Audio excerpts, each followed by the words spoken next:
எரேமியா 35ஆம் அதிகாரம். யோசியாவின் குமாரனாகிய யோயாக்கீம் என்னும் யூத ராஜாவின் நாட்களில் எரேமியாவுக்கு கர்த்தரால் உண்டான வார்த்தை. நீ ரேகாபியருடைய வீட்டுக்கு போய் அவர்களோடு பேசி அவர்களை கர்த்தருடைய ஆலயத்தின் அறைகளில் ஒன்றிலே அழைத்து வந்து அவர்களுக்கு திராட்சரசம் குடிக்க கொடு என்றார். அப்பொழுது நான் அவசினியாவின் குமாரனாகிய எரேமியாவுக்கு மகனான யுசினியாவையும் அவனுடைய சகோதரரையும் அவனுடைய குமாரர் எல்லாரையும் ரேகாபியருடைய குடும்பத்தார் அனைவரையும் அழைத்து கர்த்தருடைய ஆலயத்திலே பிரபுக்களுடைய அறையின் அருகேயும் வாசலை காக்கிற சல்லூமின் குமாரனாகிய மசையாவினுடைய அறையின் மேலுமுள்ள இத்தலியாவின் குமாரனும் தேவனுடைய மனுஷனுமாகிய ஆனான் என்னும் புத்திரருடைய அறையிலே அவர்களை கூட்டிக் கொண்டு வந்து திராட்சரசத்தினால் நிரப்பப்பட்ட குடங்களையும் கிண்ணங்களையும் ரேகாபியருடைய குடும்பத்தை சேர்ந்த புத்திரரின் முன்னே வைத்து அவர்களை நோக்கி திராட்சரசம் குடியுங்கள் என்றேன்.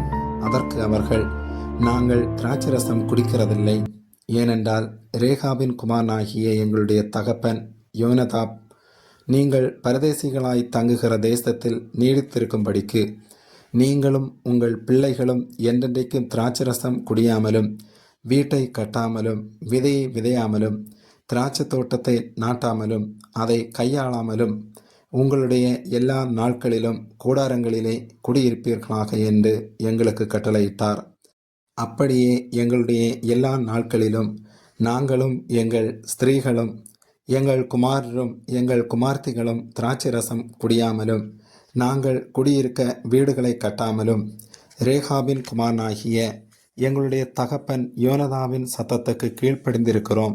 எங்களுக்கு திராட்சை தோட்டமும் வயலும் விதைப்பாடும் இல்லை. நாங்கள் கூடாரங்களில் குடியிருந்து எங்கள் தகப்பனாகிய யோனதாப் எங்களுக்கு கட்டளையிட்டபடியெல்லாம் கீழ்ப்படிந்து செய்து வந்தோம். ஆனாலும் பாபிலோன் ராஜாவாகிய நேபுகாத் நேச்சார் இந்த தேசத்தில் வந்தபோது நாம் கல்தேயருடைய இராணுவத்துக்கும் சீரியருடைய இராணுவத்துக்கும் தப்பும்படி எருசலேமுக்கு போவோம் வாருங்கள் என்று சொன்னோம். அப்படியே எருசலேமில் தங்கியிருக்கிறோம் என்றார்கள்.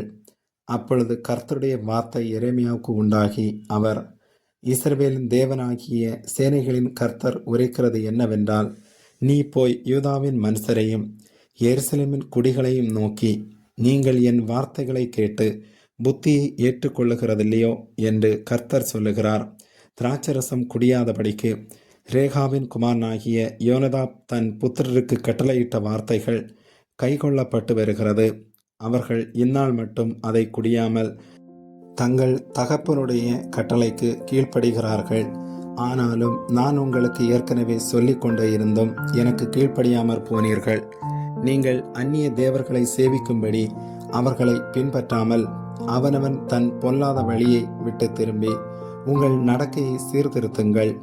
அப்பொழுது உங்களுக்கும் உங்கள் பிதாக்களுக்கும் நான் கொடுத்த தேசத்திலே குடியிருப்பீர்கள் என்று சொல்லி தீர்க்கதரிசிகளாகிய என் ஊழியக்காரரையெல்லாம் நான் உங்களிடத்துக்கு ஏற்கனவே அனுப்பி கொண்டிருந்தோம். நீங்கள் உங்கள் செவியை சாயாமலும் எனக்கு கீழ்ப்படியாமலும் போனீர்கள்.